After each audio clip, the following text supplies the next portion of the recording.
Hello children, welcome back to my channel Economics with Purnima Sharma, Purnima की पाठशाला. Let's start the topic environment and sustainable development. अभी कुछ बच्चों के PA1 या आपका UT से स्कूल्स में चल रहे हैं, तो ये एक छोटा सा टॉपिक मैंने लिया है और उसमें मैं सिर्फ मेन पॉइंट्स और कैसे क्वेश्चंस आते हैं और कैसे आपको आंसर्स लिखने हैं वो थोड़ा सा डिस्कस करूँगी. ठीक है, बहुत लंबी वीडियो नहीं बनाऊंगी क्योंकि अभी आप अपने से पढ़ो इसको, आराम से मैं चैप्टर पूरा कवर करूंगी. ठीक है, अब आ जाइए environment and sustainable development and important point of and questions. क्या क्या है इसमें? पहले तो इसमें पूरे चैप्टर को एट ए ग्लैंस अपने माइंड में रखो, एक माइंड मैप बनाओ. ठीक है, पहले तो इसका हम ये चैप्टर ये चैलेंज क्यों है. पहले हमारे टाइम पे, हमारे चाइल्डहुड में तो हम ये डिस्कशन नहीं करते थे. ठीक है, कि पॉल्यूशन और AQ एयर क्वालिटी इंडेक्स कुछ नहीं से डिस्कस करते थे. क्यों? क्योंकि उस समय ये चैलेंज नहीं था. ठीक है, हमारे चाइल्डहुड की बात कर रही हूँ, तब की बात. लेकिन अब ये चैलेंज हो गया है. ठीक है, तो अब ये चैलेंज क्यों है? क्योंकि हम इकोनॉमिक डेवलपमेंट कर रहे हैं on the cost of our environment and on the cost of our depletion of resources. हम रिसोर्सेज को ओवर यूटिलाइज कर रहे हैं जिसके कारण डिप्लीट हो रहे हैं. ठीक है, और हमारे लिए क्या एनवायरमेंट एक चैलेंज बन गया है. ठीक है, और दूसरा पॉल्यूशन बढ़ा रहा है through consumption and through production. तो ये हमारे लिए चैलेंज है. इसलिए हम इस बुक में एक यूनिट का नाम क्या है इसका, करंट चैलेंजेस. इसमें हमारा ये चैप्टर है. अब इसमें हम क्या क्या पढ़ेंगे. पहला मीनिंग में दो ही टर्म लिखने बहुत ज़रूरी है. It refer to the totality, total planetary inheritance and the totality of all the resources. दो टर्म. ठीक है, you will get full marks. Biotic and abiotic elements दोनों इसके अंदर आते हैं. ठीक है, ये पॉइंट लिखेंगे. अब ये चार फंक्शन कौन से करते हैं. चार फंक्शन तुम्हें पता है, इनका चार फंक्शन है. एक तो हम प्रोडक्शन के लिए हमें रिसोर्सेज देता है एनवायरनमेंट. दूसरा sustain life on this planet earth. इस एनवायरनमेंट के बिना हम जीवित नहीं रह सकते. ठीक है, एयर है, वाटर है, रिसोर्सेज जो हम कंज्यूम करते हैं सारा एनवायरनमेंट से मिलता है. It sustain life. तीसरा है इट एसिमुलेट वेस्ट. जो हम वेस्ट कंजप्शन और प्रोडक्शन में जनरेट करते हैं तो वो थ्रो करते हैं किस में, एनवायरनमेंट में. तो उसको एसिमुलेट करता है, एब्जॉर्ब करता है, ये काम करता है. और इट प्रोवाइड एस्थेटिक सर्विसेज. मतलब कि अगर हम थक जाते हैं, बोर हो जाते हैं, बहुत परेशान होते हैं तो कहाँ जाते हैं, नेचर के पास, जो हमें रिफ्रेश करती है. ये 4 फंक्शन. इसके बाद इम्पॉर्टेंट टर्म है carrying capacity of environment. Carrying capacity of environment क्या है. It includes 2 things important. पहला कि जो एक्सट्रैक्शन ऑफ रिसोर्सेज है should be with in the regeneration capacity of environment. जो हम एक्सट्रैक्ट कर रहे हैं रिसोर्स वो किसके अंदर होनी चाहिए, with in the regeneration. The rate of extraction of resource should be less than the rate of regeneration of resources. पहला हमें रिसोर्स का ध्यान रखना है, शुड नॉट डिप्लीट. दूसरा हमें पॉल्यूशन का पॉल्यूशन का ऐसे ध्यान रखेंगे. The waste thrown by us during production and consumption should be within the assimilating absorptive capacity of environment. इन दोनों को मिला के बनी कैरिंग कैपेसिटी ऑफ एनवायरनमेंट. ठीक है, अब कैरिंग कैपेसिटी को अगर हम मेंटेन रखें, दोनों चीज़ों का ध्यान रखें कि जितना हम जिस रेट पे हम रिसोर्स एक्सट्रैक्ट कर रहे हैं वो कम है किस रेट से, rate of regeneration of resources. दूसरा जो गार्बेज है, वेस्ट है जो हम थ्रो कर रहे हैं, that is with in the absorptive capacity of environment. तो उसकी कैरिंग कैपेसिटी मेंटेन रहेगी. जैसे मैं 6 पीरियड पढ़ा सकती हूँ, कैपेसिटी है मेरी, व्हाट आई कैन डू, और 6 पीरियड पढ़ा रही हूँ तो मैं पढ़ाती रहूँगी आराम से. लेकिन अगर मेरा ओवर यूटिलाइजेशन हुआ, 6 की जगह 7 पीरियड दे दिए, तो I can not teach well. Over utilization, same environment. ठीक है, कि अगर एनवायरनमेंट की कैरिंग कैपेसिटी कम से हम ध्यान रखेंगे तो एनवायरनमेंट 4 फंक्शन आराम से करेगा जो अभी बताएं. अगर हम कैरिंग कैपेसिटी को ध्यान नहीं रखेंगे, we are extracting the resources at the rate higher than the rate of regeneration to just satisfy the demand to raise the economic development of our country.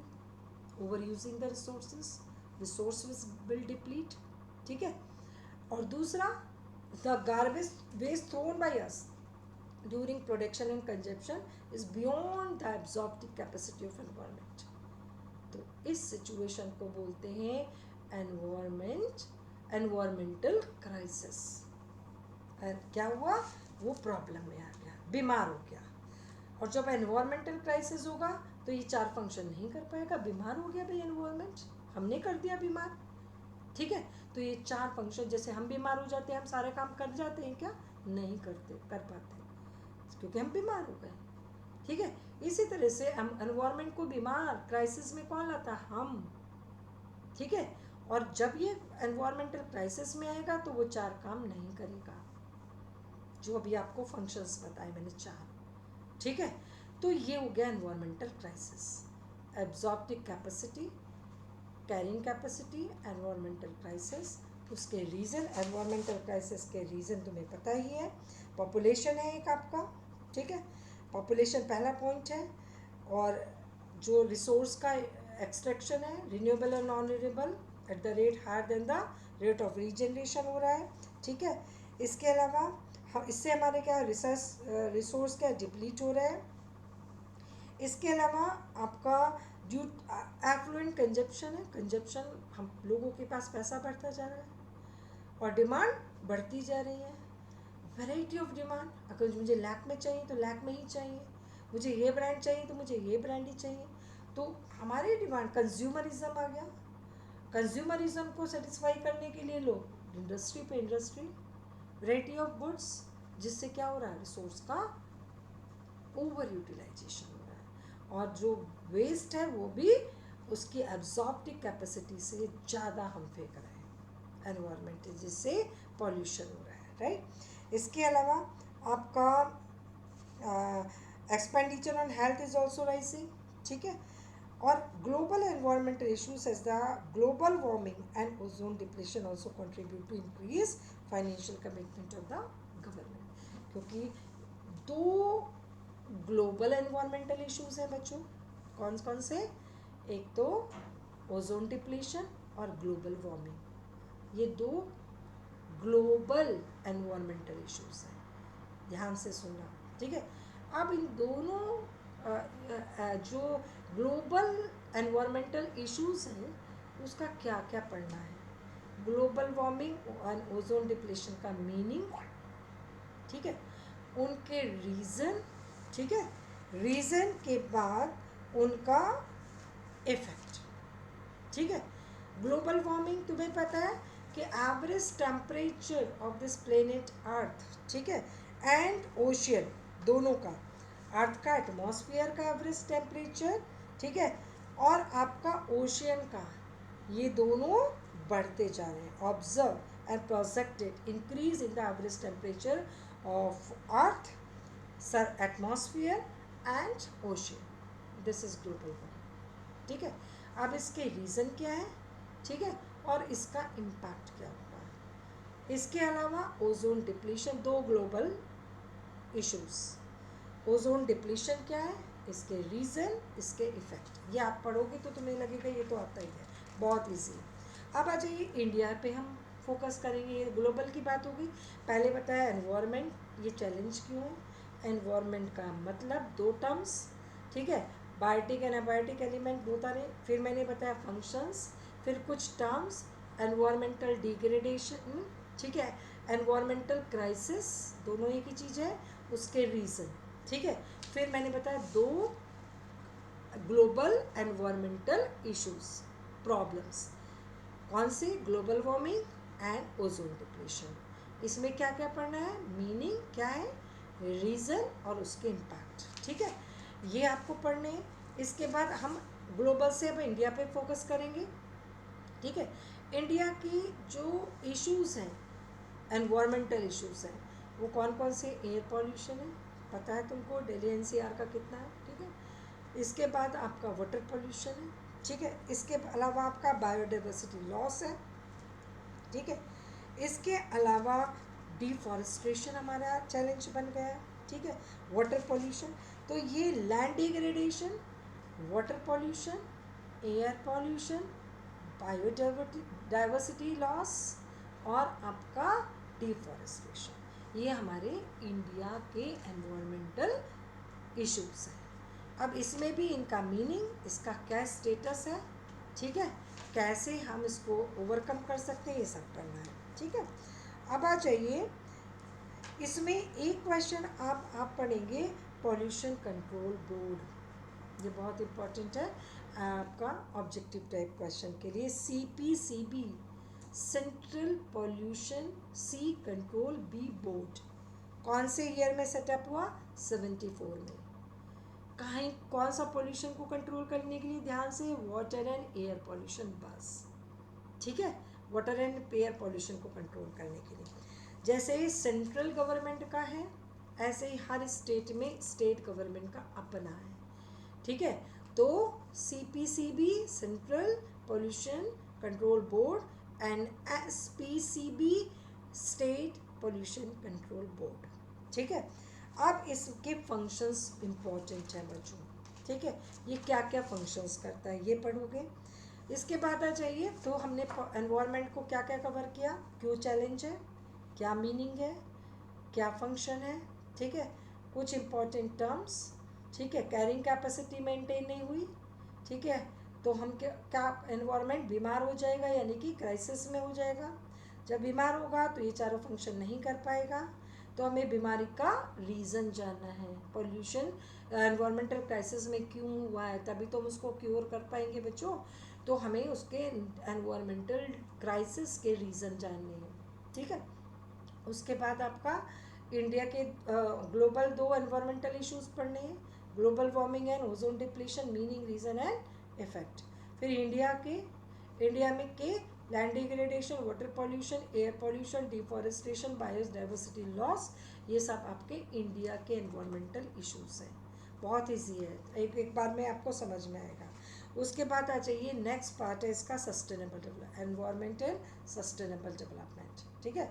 Sustainable development meaning पहले पढ़ोगे, ठीक है, meets the needs of present generation without doing the compromise with the needs of future generation, ये सब ने 10th में पढ़ी हुई है, ठीक है, यही लिख सकते हो आप, ठीक है। इसके अलावा इसमें हाँ CPCB आपको पढ़ना है, 74 air and water pollution with function. इसके अलावा अब आ जाइए, इसमें आपको 87 में आपका यूनाइटेड नेशन कॉन्फ्रेंस हुआ था ऑन एनवायरमेंटल डेवलपमेंट, ठीक है। और इसमें किसमें 87 और इसके अलावा इसमें जो एक डेफिनेशन दी थी उसको आप पढ़ लीजिएगा, कभी कभी किसी स्पेसिफिक कॉन्फ्रेंस में किस तरह से डिफाइन किया गया था सस्टेनेबल डेवलपमेंट को, वो दिया गया है, और इसमें डेफिनेशन सेम दी हुई है, खुशी की बात, आपको कुछ अलग नहीं पढ़ना है, ठीक है। इसमें वही दी हुई है कि sustainable development is the development that meets the needs of present generation, ठीक है, here without compromising the ability of future generation to meet their own needs, तो वही है लगभग, ठीक है। इसके अलावा how to achieve sustainable development का एम क्या है, 3 पॉइंट्स दिए हैं, ठीक है, 3 मार्क का क्वेश्चन बन जाता है। How to achieve sustainable development, इसमें 5 पॉइंट है, पॉइंट्स की जो वर्ड्स हैं वो आप बिल्कुल एज इट इज़ करेंगे, अपना एक्सप्लेनेशन अपने वर्ड्स में लिख सकते हैं। फिर इसके बाद स्ट्रैटेजी क्या है, ठीक है, किसकी, फॉर सस्टेनेबल डेवलपमेंट, तो इसमें स्ट्रैटेजी में use of non conventional sources of energy आएगा, सोलर एंड विंड एनर्जी के विषय में बात करेंगे हम। यूज़ ऑफ क्लीनर फ्यूल आएगा, हम इसमें CNG और LPG की बात करेंगे, ठीक है। इसके अलावा establishment of mini hydel plant आएगा, ठीक है। ट्रेडिशनल नॉलेज एंड प्रैक्टिसेस, इसमें हम क्या बात करेंगे कि जो हम पहले के ज़माने में यूज़ करते थे अपने हेल्थ का सिस्टम, आयुष, ठीक है, Ayurveda, yoga, Y, Unani, as Siddhas and H homeopathy, उसी पे हमें बैक आना है, मेडिटेशन, उससे क्या होगा, हमारी रिसोर्स केमिकल बहुत ज़्यादा वाटर में नहीं जाएगा, इंडस्ट्रीज नहीं होंगी, राइट, पॉल्यूशन नहीं होगा, इसकी बात की गई है इसमें, ठीक है। और हमारा जो प्रोडक्शन का मेथड हो वो कैसा हो, environment friendly. Use of bio compost, इस पर भी क्वेश्चन आ जाता है, ठीक है। बायो कंपोस्ट को यूज़ करना है। और बायो पेस्ट, बायोपेस्ट मतलब आपका स्नेक और लिजार्ड वगैरह जो इंसेक्ट्स थे उनको अलाउ करना है, क्योंकि हम क्या करने लगे बच्चों कि हम इंसेक्ट्स को भगाने के लिए जो हमारे क्रॉप को ये क्योंकि जो हम ये यूज़ करते हैं केमिकल्स वगैरह, तो it attracts the insects, right, और इसको मारने के लिए हम पेस्टिसाइड और इंसेक्टिसाइड स्प्रे करते हैं, ठीक है। इसको करने से क्या होता है कि हमारे जो लिजार्ड और स्नेक जो रहते थे, बायोपेस्ट कंट्रोलर जो थे हमारे, नेचुरल वे में वो आते थे और जो क्रॉप्स पर कीड़े बैठते थे खा लेते थे, वो भी भागने लगे, ठीक है, क्योंकि उनको भी वो हार्मफुल लगा, वो भागने लगे, तो क्या हुआ, और इंसेक्ट्स आने लगे, फिर हमें और स्प्रे करना पड़ा, ठीक है। तो हम उसको अब छोड़ के हमें किधर जाना चाहिए, बायो पेस्ट कंट्रोलर टेक्निक जो हम पहले यूज़ करते थे, ठीक है। इसके आयुष पर बैठ जाएं, इस पर बैठ जाएं, अच्छे क्लीन फ्यूल यूज़ करें, ठीक है। और change in unsustainable pattern of consumption and production, ठीक है। Unsustainable consumption and production, wasteful consumption पे चेक लगाएं, ठीक है, क्योंकि हमारी इनकम बढ़ रही है और हम वेस्टफुल कंजप्शन की तरफ जा रहे हैं, जिसके लिए ज़्यादा इंडस्ट्री सेटअप हो रही है, जिसके लिए ज़्यादा पोल्यूशन हो रहा है, जिसके लिए हमारे रिसोर्स डिप्लीट हो रहे हैं, तो इस पर हमें चेक लगाना है। अब इसमें गवर्नमेंट को कुछ पॉलिसीज़ बनानी चाहिए कि जिसमें वो एक चेक लगाए कि इससे ज़्यादा आप कंज्यूम नहीं करेंगे, ठीक है। तो उससे भी क्या होगा, इस पर आपका चेक लगेगा, किस पर, एनवायरमेंट, पॉल्यूशन पर और डिप्लीशन ऑफ रिसोर्सेज पर। तो ये सब तुम्हारे क्वेश्चन आपका पॉइंट्स हैं जो पढ़ रहे हैं, ठीक है। और इसमें आपका पिक्चर बेस्ड क्वेश्चंस भी आ जाते हैं इस चैप्टर से, तो ये सब आप पढ़ोगे, बहुत इजी चैप्टर है और आसानी से आपको समझ में आ जाएगा। बस चैप्टर पढ़ोगे तो क्वेश्चन पीछे देखोगे तो क्या सोचोगे कि ये था सब कुछ, ठीक है, कुछ डिफ़िकल्ट नहीं है।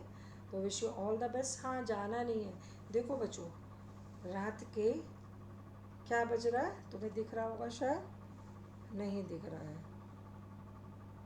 क्या बज रहा है, 11:15, और मैं वीडियो बना रही हूँ आपके लिए। तो एक लाइक, सब्सक्राइब, शेयर, ठीक है, watch the video full. Chapter at a glance समझ में आ गया तो आप फटाफट कर लेंगे, ठीक है। तो बनता ही है, अगर समझ में आ रहा है तो सब्सक्राइब ज़रूर करो, देख के नहीं जाना, क्योंकि एक टीचर को मोटिवेट करना यानी कि आप कंट्री के को आगे ले जाने में आपका भी कंट्रीब्यूशन है, क्योंकि मुझे मोटिवेट करोगे, I will do more for the coming batches, ठीक है, to develop the interest, to teach the concept well to them.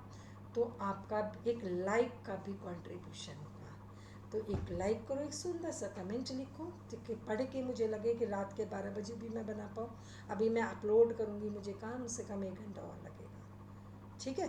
तो इसको आप ध्यान रखो, और कभी भी कोई भी वीडियो टीचर की किसी देखते हो समझ में आती है तो निश्चित ही बनता है, समझ में नहीं भी आती है तभी भी भाई एक लाइक कर दो, उसने एफर्ट तो किया टीचर ने, ठीक है। लेकिन यहाँ मैं आपको हर चीज़ बहुत डिटेल में पढ़ा रही हूँ, ठीक है, और कभी भी भागने की कोशिश नहीं करती हूँ। कमेंट में कुछ डाउट रखोगे उसको भी मैं टेक केयर करती हूँ, उस पर भी शॉर्ट बना देती हूँ।